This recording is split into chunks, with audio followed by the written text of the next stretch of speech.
The competition has taken notice. Oh my God. Good luck keeping up with us. You're listening to Z-Talk Radio Network. And you are listening to Z-Talk Radio Network, and we are ZombiePalooza Radio. And, we do have a co-host as well. His name is Dead Door. Welcome, Dead Door. Good evening. Good evening, and how was your week? Dead. Dead? I'm glad. Now, James got to work twice this week. That's pretty awesome. I'm glad when James can get some work. All right, so we're going to head right into this. Our first guest, we are absolutely thrilled to have Christopher Polidoro on ZombiePalooza Radio. Hopefully I said that right. Am I coming through? Yeah, I can hear you just fine. Excellent. Awesome. So, what brings you here? Well, I'm here with Rick Danford and hopefully Tom, if he can make it in. That's very promote a new film we're working on called Death Island. All right, so zombie films have been around since the early 1930s, and now with the incredible success of AMC's The Walking Dead, and most recently the blockbuster feature World War Z, audience all over the globe are hungry for more. Now, I heard that this Indiegogo project called Death Island is going to give them everything that they're expecting and more. How are you going to do that? Well, it's going to be a different style of. Zombies have been a genre that's been pulled in all different directions, whether it be the original Night of the Living Dead all the way to Return of the Living Dead to. I'm sure there's going to be a zombie shark movie coming out pretty soon. Probably. We do have a caller that has come in. Hopefully, I need to do a real quick sound check for Mr. Rick Danford. Welcome to ZombiePalooza Radio. How you doing this evening? I think I'm doing this right too, am I? Hey, you're good. Your sound is clear. Thank you so much. And you are also a part of this project as well. The new Indiegogo project called Death Island. What part do you play in this? I am the co-writer of the script with Mr. Tom Savini, and it's called Tom Savini's Death Island. He's going to be directing it and starring in it as well. What about this particular project is going to bring us back to how zombies originally scared us? Well, essentially, when we put the the concept together, we wanted to really try and bring something new to the genre. I mean, zombie films, I think, are everybody's favorite. They've been kind of oversaturated of late. So we really wanted to try and dig deep and try and bring something new and original to the table. So we did a lot of research into where the zombie folklore began, the process of being reanimated, the whole Haitian rituals and stuff. And then we kind of threw in some actual experiences with both my partners in crime and also with Tom while he was in the service to try and, kind of ground it in reality and bring a little something new and unique and real to the table. A lot of times when we watch films with zombie apocalyptic events in them, we find as viewers some of the scenes lacking in graphic reality. There are a lot of people that try to maybe cheap things out so that maybe it'll be okay for, this really quick shot. But you don't believe in doing that, do you? No, not really. I think, Chris, you want to handle this one? I think you get a little more experience in that respect there. Well, I think it became very cliche when people started making a lot of the zombie, like the rip-off zombie films, where they would turn and burn one out every week. Agreed. A lot of the reality stuff that they're missing, that actually The Walking Dead is actually touched on, not Max Brooks for World War Z. Yes. How people would react in a situation like that when it's especially apocalyptic, or the smell and the sound and the whole overall sensory experience of trauma. And that's something that you don't see in a lot of films. Only, in my opinion, a lot of the great ones like Return of the Living Dead or Night of the Living Dead, there was a tension there, and it was a brooding tension that just kept building and building, and that's something we aim to touch on in this. Christopher, question to you, please. Please tell us what the difference is between special effect, visual effect, and 3D visual effect. Well, special effects that's a broad spectrum that covers everything from a lot of films, anything that would from be like pyro to makeup effects would be a special effect. It would require a special technician to pull that off in cinema speak. But 3D effects would be something that's constructed on someone. Now we have, of course, the digital age, so 3D animation, is made a lot of things that were impossible possible now. I'm a big fan of practical effects and computer effects together. What was the second one you asked me about? Let's see. That was special effects, visual effect. Well, they do visual effects. Film's a visual medium, so that could be another broad spectrum thing as far as anything that augments or changes the look of reality. Puts you into that. It takes you away from. It brings you into the film, or the visual media. So anything from a laser blast to blood splatter, which is my personal favorite, would be considered a visual effect. Thank you so much. And the third aspect is 3D visual effect. Well, I kind of put that as far as like 3D. I consider sculpture. Something you can actually touch and feel. And when you construct something on someone, whether it be a prosthetic or create a monster or a puppet, even. Jim Henson was brought up earlier, and I think there's a perfect example if you watch movies like The Dark Crystal or Labyrinth and stuff like that. You can almost imagine touching the texture of those things. Now, again, with computers and stuff, we could do 3D movies like we did back in the 50s, the old blue and red glasses. Now we have the ability to do that with the new ones, where new glasses that you walk in the theater, you get a pair. Next thing you know, you get Chinese stars and stuff flying in your face. When the idea of special effects is generally approached in this particular generation, usually we're directed to CG or computer graphic generated. What are your viewpoints on this particular topic? I know that can be rather a hot topic. Well, I think what people don't really understand is that, I've worked on like independent projects or big budget projects, and they're like, oh, we'll just fix it in post and use CG. There's a lot of work that goes into that. And I have several friends that actually work in computer animation.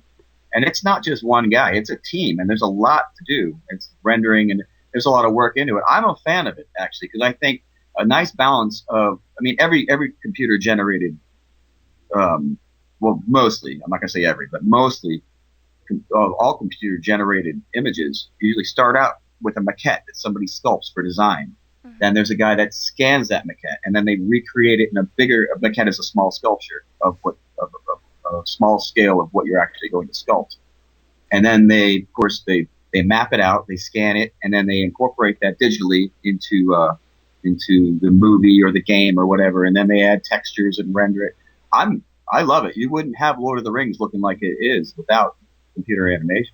But of course, they also created all of those things practically as well. So it's a tandem job, computer animation and practical. Question directed to Mr. Danford. When you create a script and do a screenplay, what kind of concepts do you have to have in mind for it to play out well on the screen?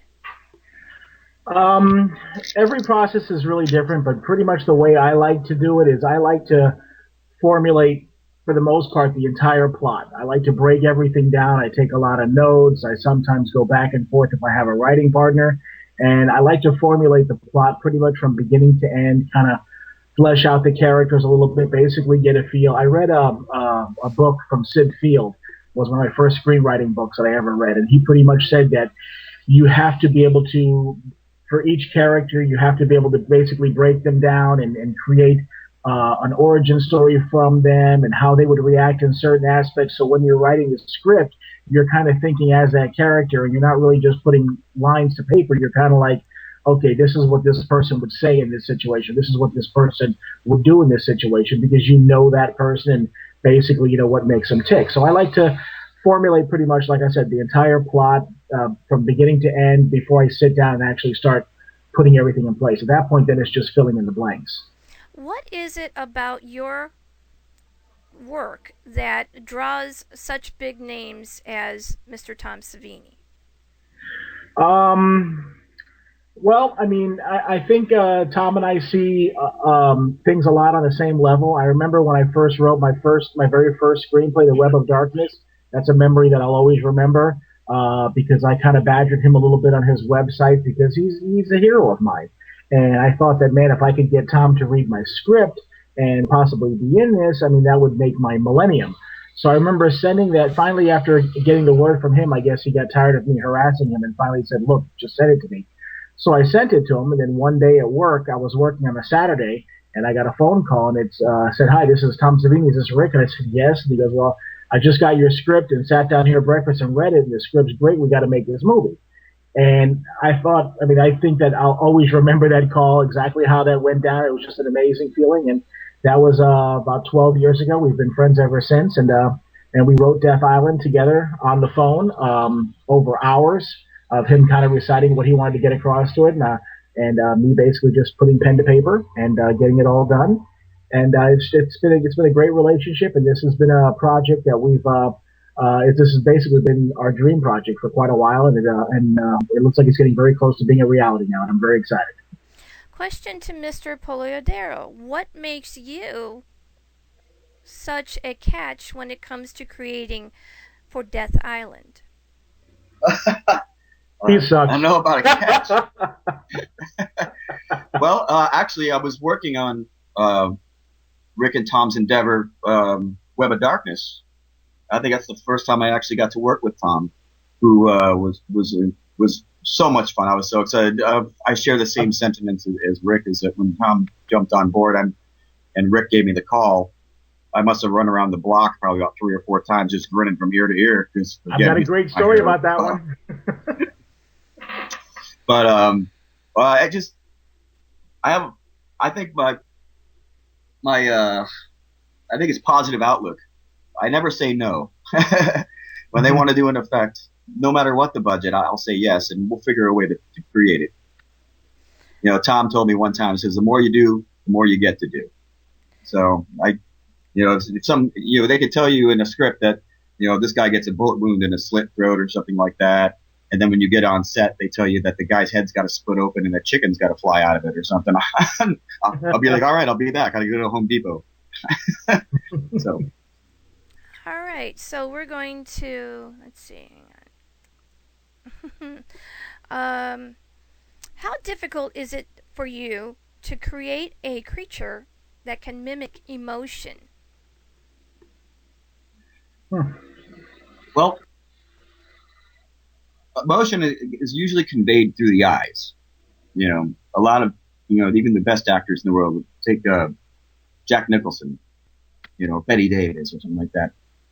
You could tell when someone is sad or happy just by looking them in the eye. And so I think that's my general focus when I create a character or a creature, is that I focus in that general area, because that's the first thing you're really trained on when you're a kid, to identify something. And to convey emotion, I mean, you could use cables and wires and make them smile or grin or scowl, or even animatronics or stuff like that. But I think a lot of it is testament to if it's a puppet, you're going to want to have all those devices to make sure it can emote properly. But if it's on an actor, I think that's a live actor. Nothing sells like a real person. And people are like, oh, beware of the guy in the suit. That's people are going to see it. I disagree. I think it's one of the best ways to convey that. Much of what is visual effects, for people who create visual effects, they're basically problem solvers, either in the area of artistic or technical issue. For you, Mr. Polidoro, What has been the most difficult project for you to solve to date? That's a good one. Actually, I was working with Tom Savini on a movie called Unearthed, and it was about aliens that had infested a bunch of hobos, and we were out in the middle of Ybor City, Tampa, and it was about 40 degrees outside, and Tom was playing a detective, and him and the other actor, Joe Davison, who's also a director, by the way, they were both in the scene, and they had to walk up to a cab, and a cab driver had his head blown off by an alien gun. So I created this prop of a torso, and we had an entire face that was made out of gelatin, and a foam body and bloody clothes and all that stuff. And when we got to the set, we realized there was no water, no power, and none of our materials would dry. So latex wouldn't dry in the cold. So I ended up we tried to pull the face out of the mold, and it ripped into like 9 different pieces. So everybody's freaking out. The director's calling us on the radio. And I'm like, oh, there's everybody out. We have no power. I'm supposed to airbrush this thing on set. And my other special effects artist that was with me, Marcus Cook, freaks out, and he lives in Clearwater, which is 40 minutes away. And he drove all the way back home to pour another mold. So I'm on set, so I start piecing the face back together. And first I'm using super glue. I run out of super glue. And then I start using thumbtacks and like sewing pins and stuff like that to put the skin back on the body. And I'm painting it when my airbrush froze. And then my airbrush froze. I decided to start painting it with sponges. And I ran out of that paint. And then I had to start stippling cream makeup on it. And as the more makeup I put on it, I kept rubbing others off. And then I needed teeth. So I ran into the gravel driveway and I picked out a bunch of tooth-shaped rocks. And I put it in the head. And we set the body in there, got it semi-looking okay. Of course, it was blasted with a gun. And I made a port of gelatin brain that when they open the door, the body's supposed to fall out. And the brain's supposed to splatter on the ground. But I added too much starch to my gelatin. It's a compound called sorbitol.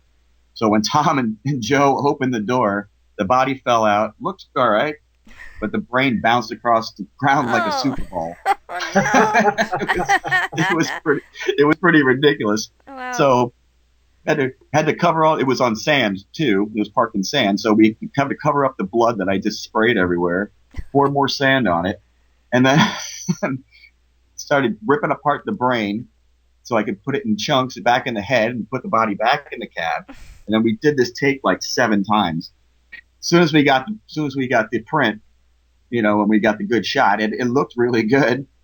I was about out of blood, and just as we finished, I went back to the makeup table, which was outside, and I lay down, and I was like, holy crap, that just happened. Wow. So Tom walks up, he's like, hey man, good brain. I was like, yeah. I said, you didn't see the first one that bounced across the yard. All right, we do have a caller, area code 931. Welcome to ZombiePalooza Radio. Who do we have on the line? Hello, it's Gio the K. How you doing? I'm doing very well. Thank you for calling in. Do you have a question for either Rick Danford or Christopher Polidoro? Well, yes, I do.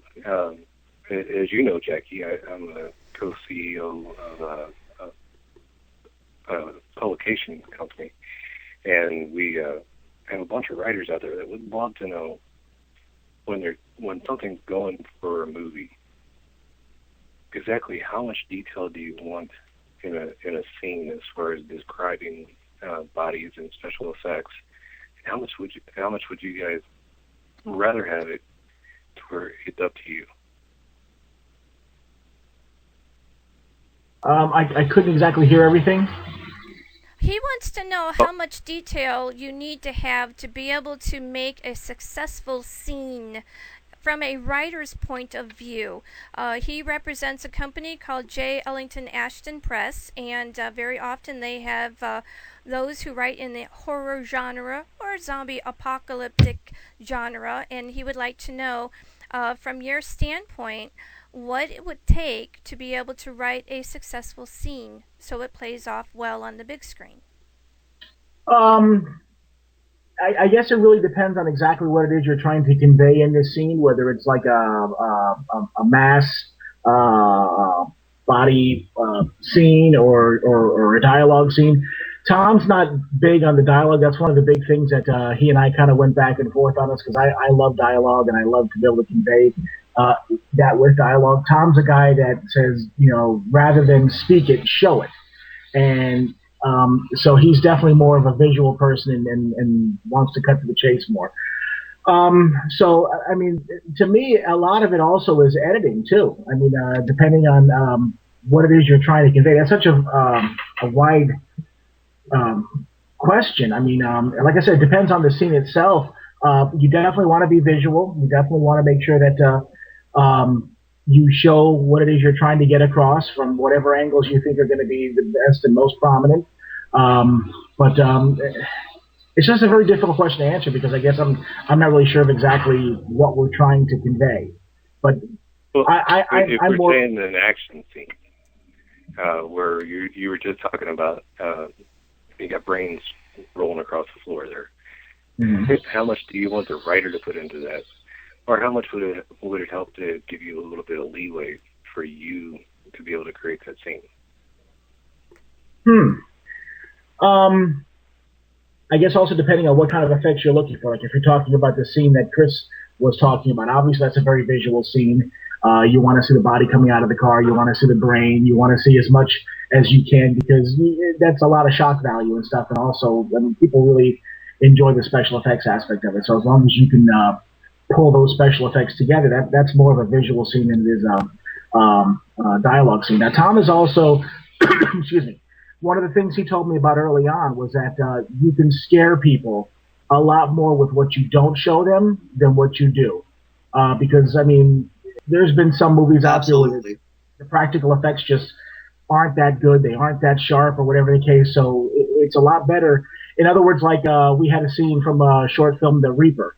And we had it where you saw the Reaper, and the Reaper had grabbed the girl that he was getting, and the door closed, and you could hear them banging on the other door, and you could hear the squishing sounds of him basically pulling her heart out. So you were able to understand what was going on without actually having to see it. And Tom always said that people will envision scarier scenes and scarier imagery than you could ever display to them. So you kind of got to play both sides of it, really. Thank you for your question. I appreciate it. That was TL Decay. Is there anything else that you want to add before I cut you loose, T? Oh, no, just thank you. I haven't been around for a while, but things should be settling down here a little bit, and I might be on a little bit more. All right. Oh, at least in the chat room a little bit more. Talk to you. Thank you. Okay, no worries. I'll talk to you later. Bye-bye. Bye. See you, T. All right, so that was a little plug for J. Ellington Ashton Press. Did I just kill my entire call here? Oh, boy. I did. All right. Sorry about that, guys. I crashed my call when I went to go sign out of it. All right, so we still need to get... Rick, you've got a ton of feedback. Can you call in by cell, Rick? Sure thing. All right. Well, it's better now. So whatever it is, we'll let you hang there for a little while. Let's just keep the sound We'll let you going. live this time. All right. So visual arts. Can you please talk about how important the art of seeing is to producing a quality visual effect? Chris, you still with us? I'm sorry? I am. Am I still? You got me? Yep. Yes, I got you, Chris. Did you hear the question? Yeah, I got kicked off there for a second. All right. Can you repeat the question for me? I sure can. Thank you. Visual arts. Please talk about how important it is for the art of seeing to produce a quality visual effect. The art of the scene or the art of seeing? The art of seeing, SEEING, meaning Okay. taking in everything from your environment and having the ability to be able to place the visual effect in that particular environment and have it play off well on screen. I think it's very important. There's a well-lit, well-placed effect. Lighting is key. It's so underrated for a lot of people when they start out. I once went to a play, Shakespeare, called As You Like It, and it was at the Oslo Theater in where is it? Right by the Ringling Museum here in Florida, and all they had for stage props was scaffolding, and I thought this is going to be ridiculous. As soon as the play started, they lit the scene. And, it's, the famous line, all the world's a stage. And, I believe they were in a force just from the way they lit the scaffolding. It taught me volumes. So whenever I consult with a director or with, the director of photography or whatever, whenever they want a scene, I want to know how it's lit first. And Rick will know this because we worked on a film called Bloody Mary. And he had me decorate a bathroom where somebody was slaughtered.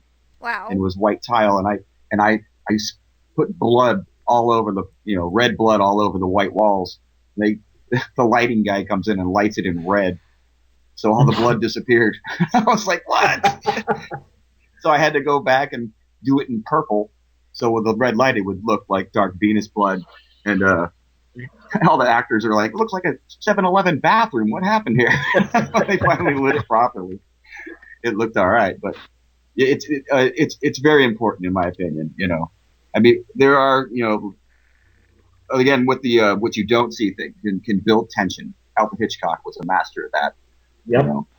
He would drag things out, and like Rick was saying, your imagination will create visual images before you even see them.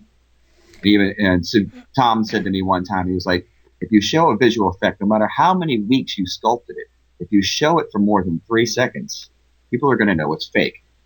And I was like, all right. So it's a get in and get out process. Show what you can, light it properly, and give them enough to keep them hanging on until you pop them one. and keep them imagining them themselves. Exactly. Very, very true.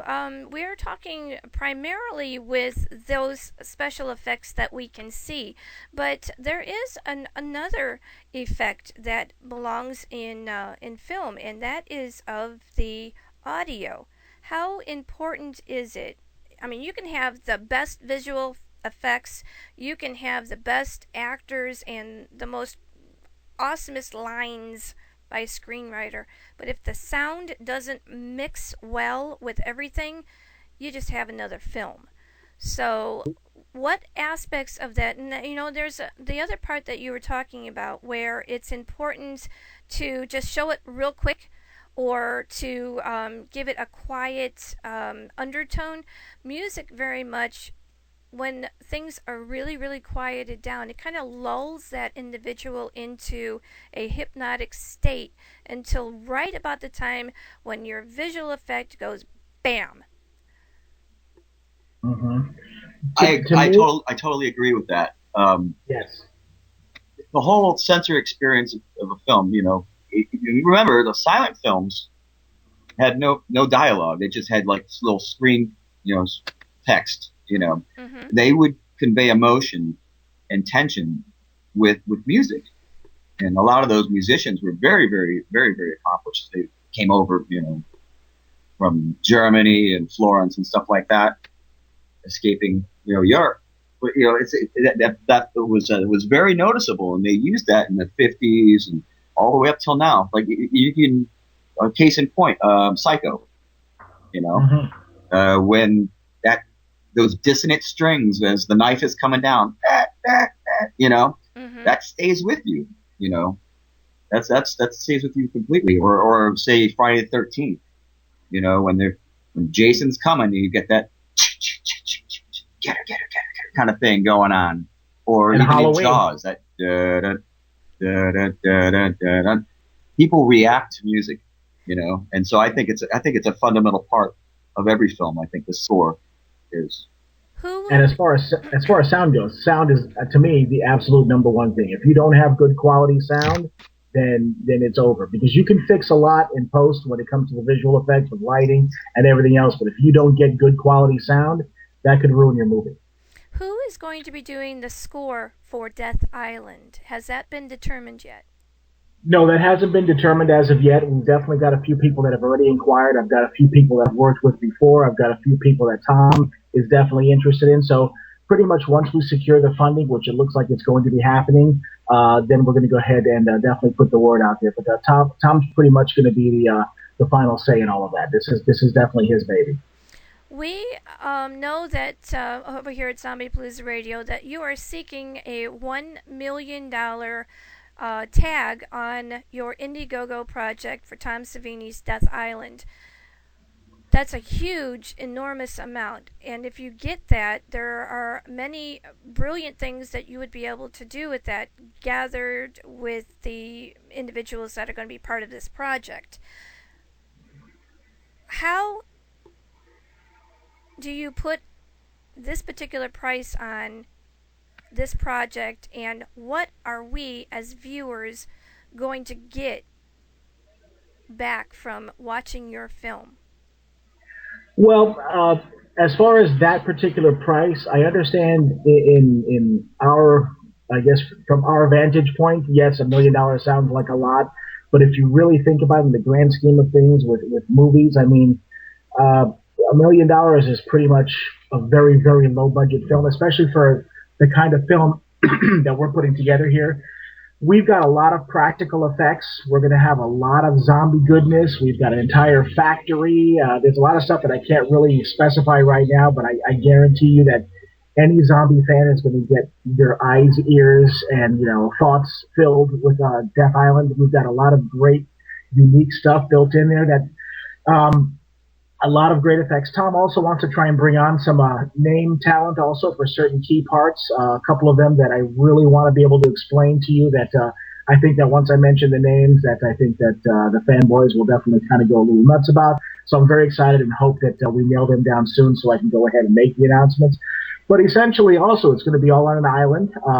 And Tom's got it pretty much all set up. I really think that with, like I said, the $1 million budget, the bottom line for me is that we're going to put together a zombie film that is going to stand apart from other zombie films. It's going to have some unique aspects that have never been shown from like what Tom likes to talk about, the vision, zombie vision.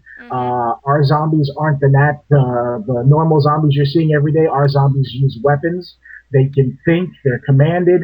They're camouflaged. That's what I'm talking about. Yeah, that's where I have had a number of authors that have come on, and some directors for short films, and I have been asking them, when do they think that this is going to evolve into the next step, which would be exactly what you're talking about. Thank you, because I really, really want to see something that is that amazing, that will scare me to death and make me stay in my room for a week on end. Well, that's why I'm so excited about this project, even as a writer and everything.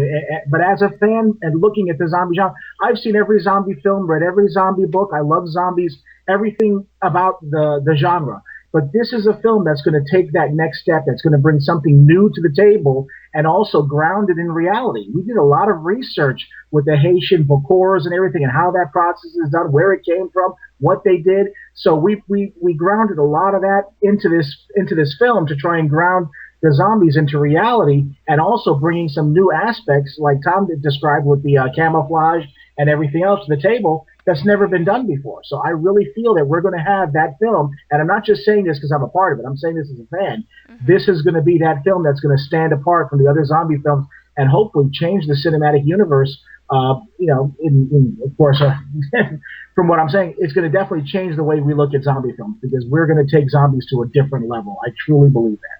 ZombiePalooza Radio has an extensive military, EMT, and first response following. Have you considered this fan base when creating Death Island? Well, I haven't really thought too much about as far as I guess that aspect. I know that we have a military scene that we brought into. I'll tell you this a little bit. I'll give you a little sneak peek here. Thank When you. we were writing the original concept, one of my writing partners, Kerry Hogan, good friend of mine, he was actually in the military, and he was on a plane heading to Haiti when we were going to invade Haiti. And while he was on the plane with the troops heading to Haiti, a last second, I guess, truce was put together and the planes were turned around. So we almost invaded Haiti. So in our script, the beginning of the film actually begins with that, where we have the proposed invasion to Haiti, and some recon teams are put into outlying islands to prepare for this invasion, and they encounter these Bokors who are basically laying in wait to get these military teams. So, I mean, that's what I'm talking about. Where we grounded some of this stuff in reality because we wanted to create some real experiences and actually bring that to the table. Thank you. That's a great explanation. I appreciate that, and I think that that's Hey, really what our fans I can would like hear to you see. guys. Hi. There he is. Hello. Aha! Right on. Okay, let me Hello. do this, please. Hello and welcome to ZombiePalooza Radio. ZombiePalooza Radio. Who do I have All on right. the line? This is a total first for me. I'm inside of a tent in the middle of the woods here, And so we have a mystery. and there are no zombies walking around. We have a mystery Not yet. caller who's No, they're on calling the in. radio. We have a mystery caller who's calling in from a tent in the woods. Who could that possibly be? Well, you want me to say it, or do you want to tell people? I want you to say who you are. Well, let's see. I go by many names. I think is this a call-in show? It is live radio right now, and we're kind of running out of time. So I would kind of sort of like to speed this up a little bit. Well, if it was a call-in show, I was to say they would have to guess with yes or no answers.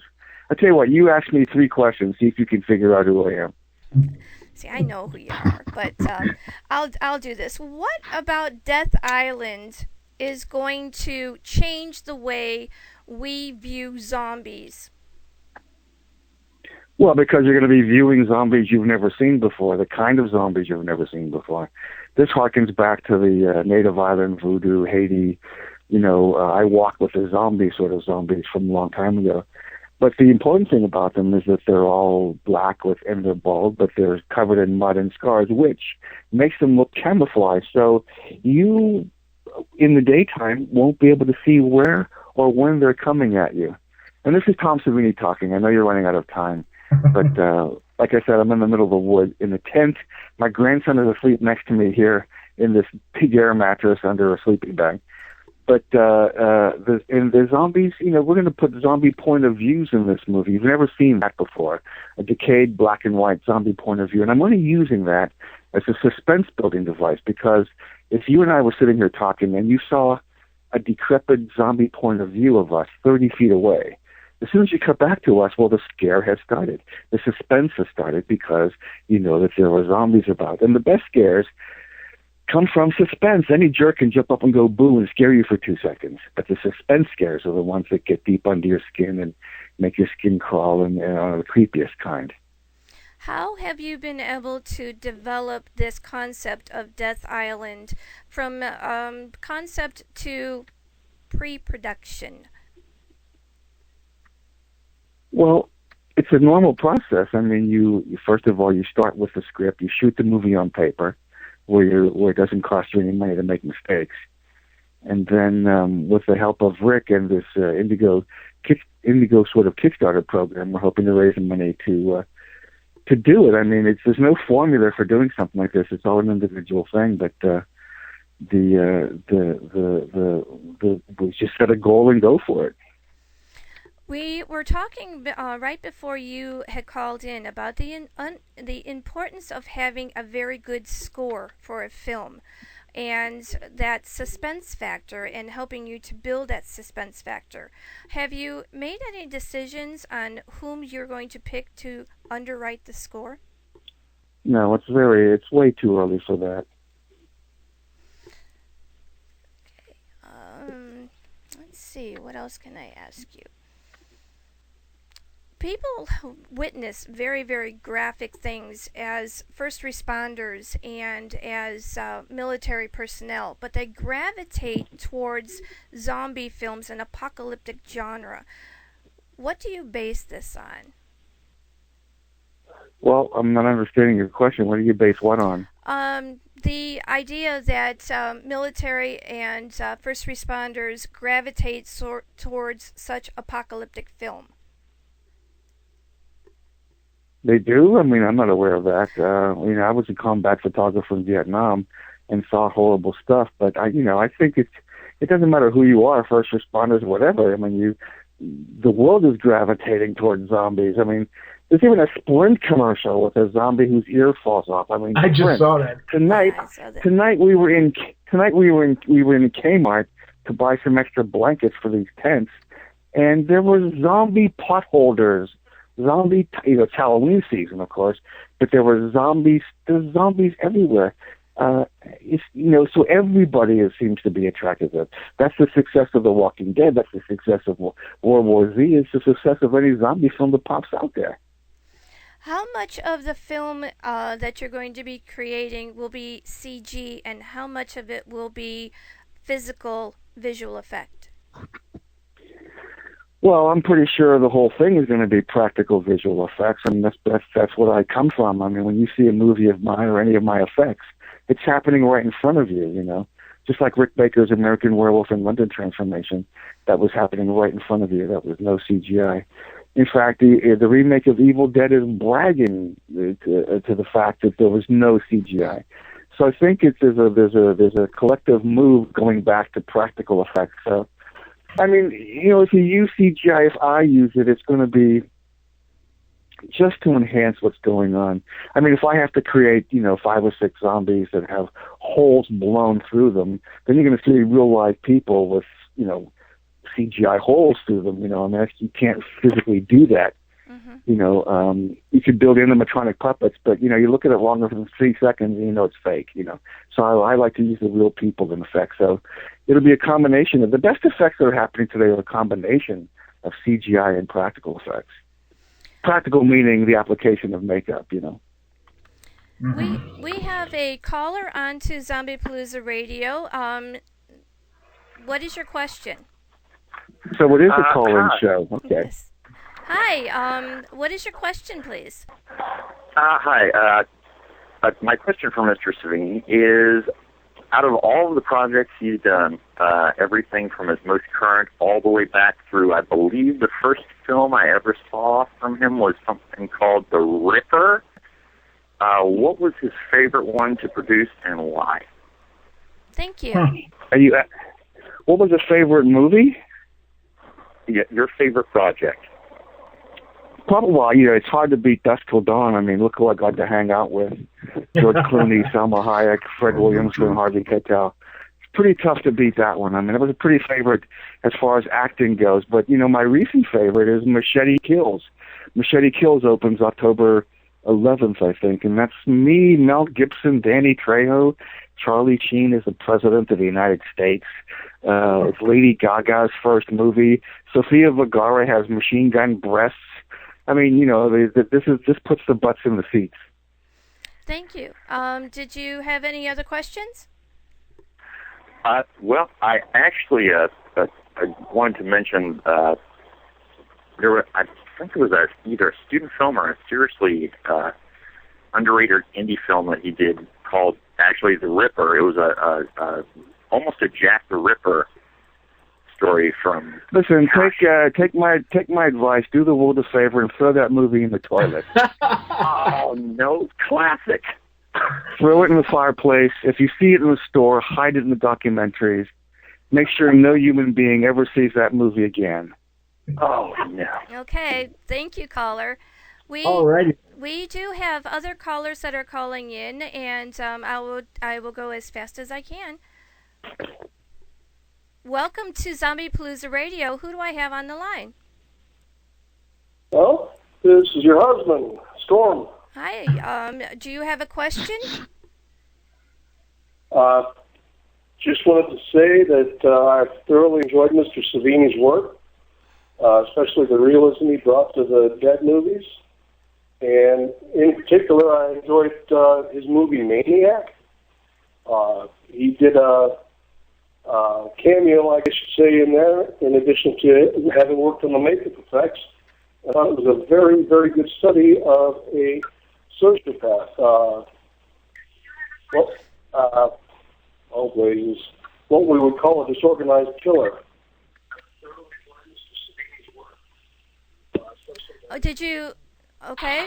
All right. So the reason why my husband is calling in is because ZombiePalooza Radio was actually based on being able to help a veteran who had post-traumatic stress disorder and had an event that really changed his life. Through the genre of zombies, I have found through the year that I have been producing this particular show, many of the military people appreciate it, the show itself, but not only that, but the genre, because there are known aspects in these particular films that they can gravitate towards.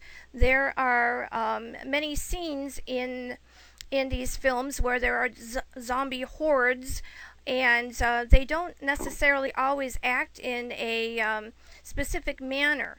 But they are always the bad guys, and a good portion of the people that listen to these shows and read these books, watch your films, come from that aspect. And that was one of the reasons why I had asked you earlier about what you thought about this particular fan base. Tommy, still there? Yeah, I'm here, but I'm not understanding the question of what do I think of the fan base that are interested in zombies. I guess why do you think maybe the first responders and the militaries that might gravitate towards the zombie subgenre more than anything else? Well, it's be guessing, but it's almost like saying out of the whole population that watches zombies or likes zombies, there are military and first responders. I mean, they're just part of the group that likes it. I mean, I don't know, maybe the idea that, they like the end of Night of the Living Dead where they just were corralling zombies and using them for sport. I'm not one of those people, so I can't speak for them, you know what I'm saying? All right, let's go on to the next caller. We have area code 614. Thank you for calling in to ZombiePalooza Radio. What's your question, please? Hi, it's Tommy Peach. I have a question for Tom Savini. Go ahead. I'm here. Hey, buddy. We've actually met briefly at Multiply. I just came up, looked in the eye, and shook you in the hand. I didn't want to be one of those goofy-ass fanboys. But I know for like decades now, people have been beating down your door, asking you zombie questions and special effects questions. And I know just from the past year that it's got to be just grueling. And just after a while, you get kind of numb to it. So what I really want to know from you, from a man who's done this for 3 decades, and is still so personable and so passionate, loving what he's doing. What do you do? Like, how do you get away from it? What do you do to unwind? As an artist and as a guy, the forerunner, the first person to chop somebody's head off on camera. What is your personal zen time? Like, what do you do to get the hell away from all this? Well, I take long breaks between jobs. I mean, right now I'm at a drive-in movie theater in the middle of nowhere that's playing all-night Hammer Peter Cushing films, and we're inside a tent. We're watching them from inside a tent. So watching movies, certainly. I mean, I've got my movie collection. I bet you I have over 15,000. I still have 400 laser discs. So watching movies, keeping my collection going. I ride my motorcycle. I fence. I fenced today. There's a girl came to this event in a complete fencing outfit, and we fenced for the crowd. Fenced for the crowd. I'm cracking bullwhips out here. At home, I paint, I sculpt. I read like crazy. I think the more you do, the more you get to do, and life is about experiencing as much stuff as you can, and that's what I try to do. Badass, man. That's fantastic. Last thing, are you going to be back in LA for ZombiePalooza this next year? I hope they invite me back. If you have anything to do with it, yeah. I wish Monsterpalooza would invite me back. That was the best convention I've ever been to. Oh, hell yeah. I'll definitely get you back in. I'll definitely be there as well. I'll be displaying some of my new silicone pieces. So, yeah, it'd be a pleasure to come up there and just buy you a beer, boss. Great, thanks. Hey, no, thank you. I really appreciate it. And thank you for coming on the show. I'm glad you had a good time, yeah. And an honor to be a guest on a show that you were also on. So, Well, thanks. I appreciate it. Yeah, man. Thanks. Thank you to Tommy Peach. Appreciate you calling in. Thanks for calling. Yeah, thanks for calling.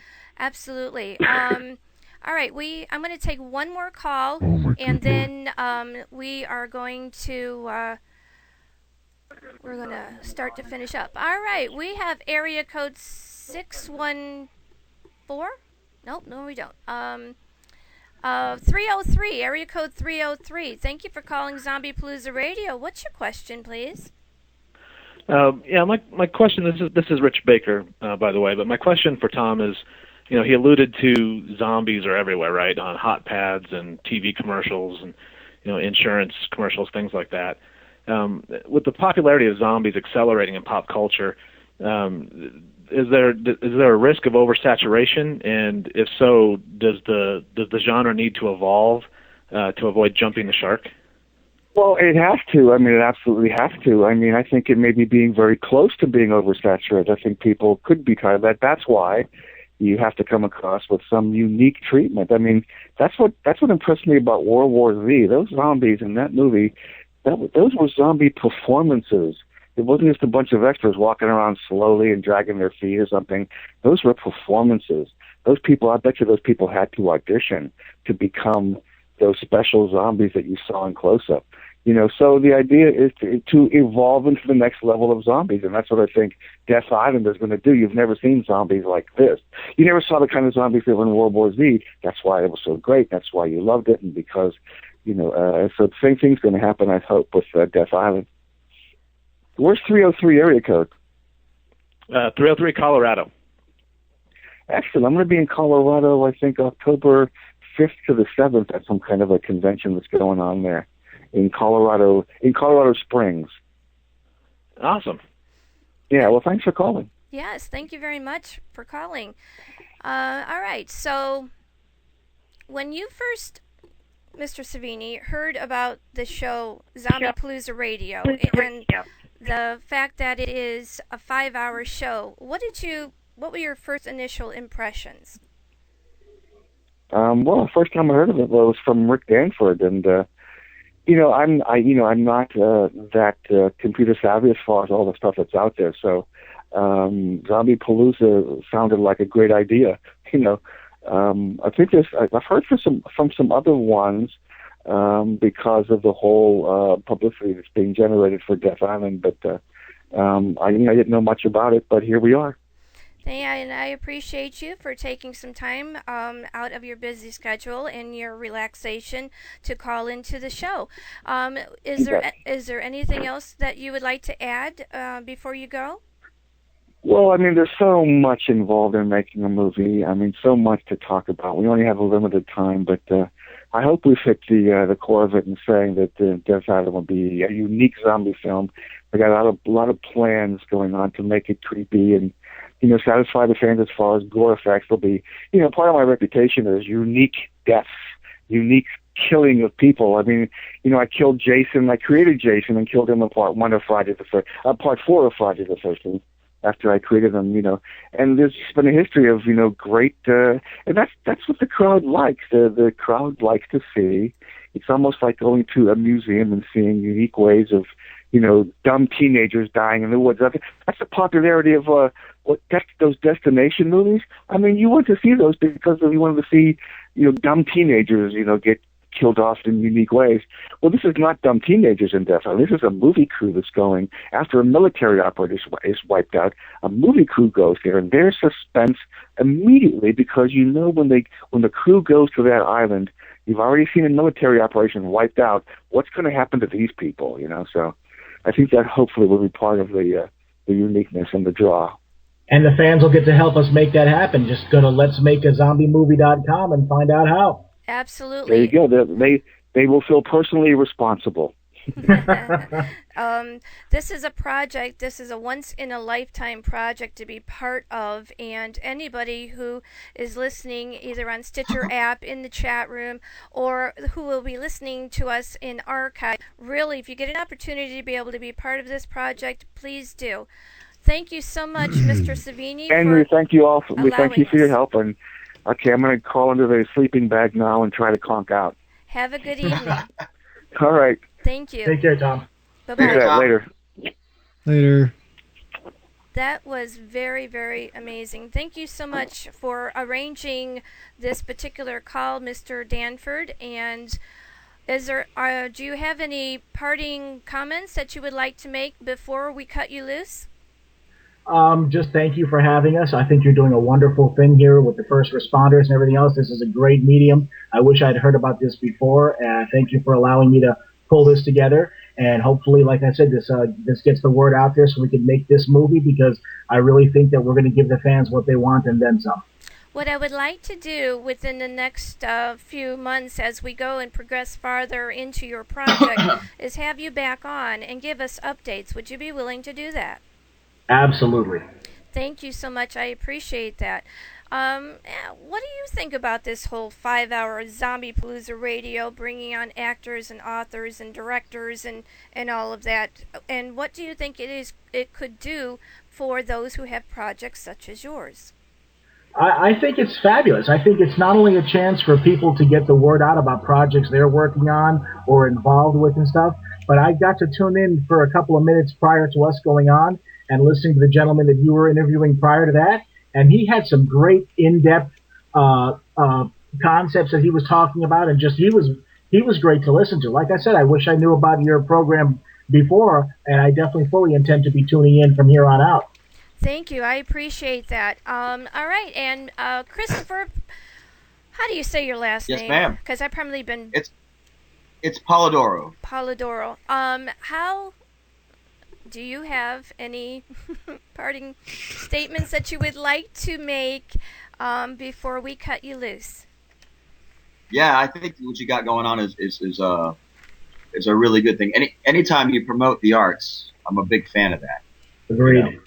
You know, and when you were talking about first responders, I was an anesthesia tech in cardiovascular surgery. See, you know what I'm talking about, right? Yeah, and I you know. All right, all right. So hang on, wait a minute, hold the fort.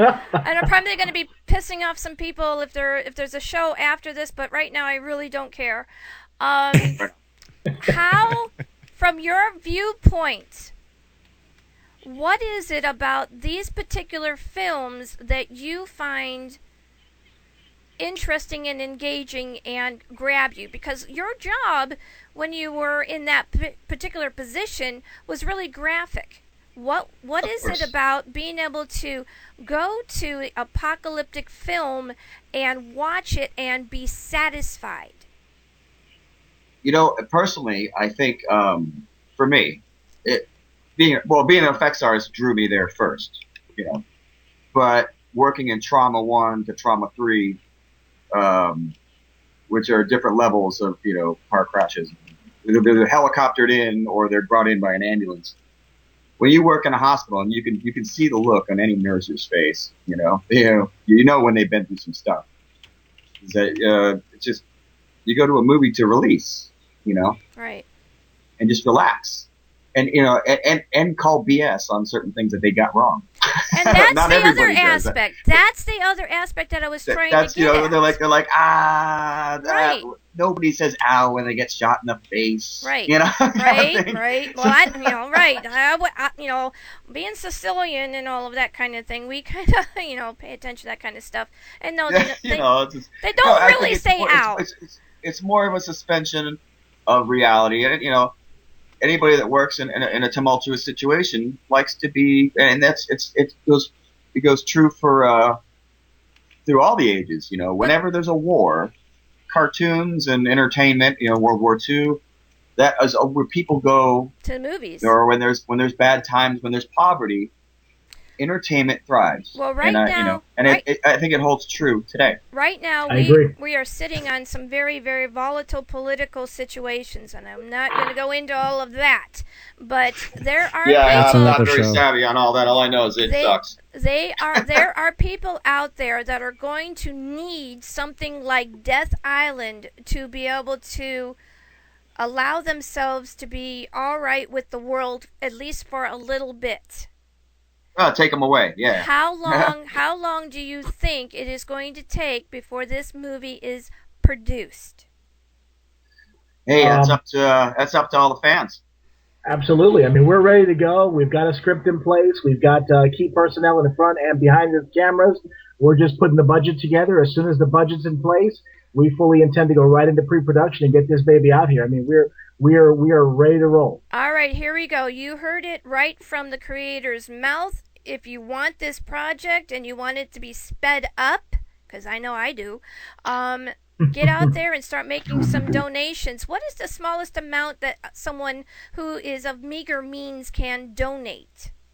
We've got the smallest donation is just $10. And the good thing about our donations, rather than some of the other projects I've seen out there, is every single donation, from $10 to the biggest ones we have, every single donator will get their name in the credits. So all you have to do is donate $10, and your name will be in the credits of the next great zombie film. So, I mean, and we also have a lot of great perks available there, where you could not only get an autographed prop from the movie, you might even get to come down here, get made up as a zombie, and maybe even walk the red carpet with Tom Savini himself. It's all there for the taking. All right. So, you heard it. So, and how about if people come to your site and they mention ZombiePalooza Radio? You got anything special that you might be able to do? Yeah, I'm definitely going to tell. I definitely will devise something. As a matter of fact, I've got that DVD of the Nightmare Collection that I told you can give away to any one of your callers. So if you've got somebody in mind, I'll happily mail it out myself. But I will definitely put a little package together for you and put something together, because I think what you're doing is great, and I really appreciate you having us on board. You have no idea how that means for me to hear you say that. All right, so before I get sappy and all that, and it is after midnight, I tend to get sappy after that. Thank you. You're very welcome. Thank you. To everyone who has been on this evening, you guys have made it an amazing show. It is epically history that you've witnessed, and let's make in a few months it's going to be my 1-year anniversary. I would like to bring you back on around the end of October, and you can give an update for us. Sounds great to me. Sure, right. Absolutely. Okay. Absolutely. Thank you so much for calling in to ZombiePalooza Radio. Ladies and gentlemen, you are listening to ZombiePalooza Radio, and Dead Door is, do you have any, you've kind of been real kind of quiet. You got anything you want to add before we boot everybody? Because I'm tight. That's all, folks. Classic.